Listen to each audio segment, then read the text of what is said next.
Mabuhay, mahal ta na mga kasamang guro. Kung nagnanais kang magpa-reclass ngayong school year na ito, alam mo ba ang teacher reclassification criteria?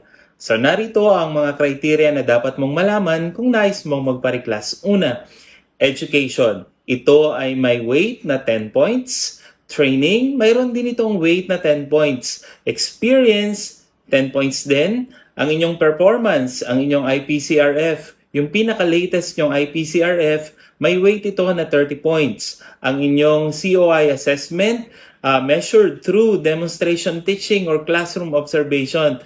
Yes, tama. Narinig mo. Mayroong classroom observations. Lahat ng mga guro na nagnanais magpa-reclass ay magkakaroon ng pagpapakitang turo or classroom observation or demonstration teaching. Sino ang magre-rate sa kanila?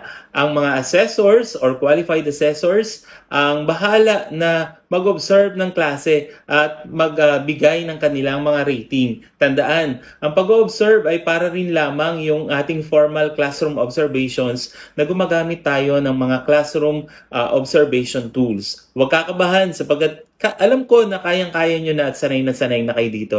At ang panghuli, ang NCOI assessments. This is measured through portfolio assessments.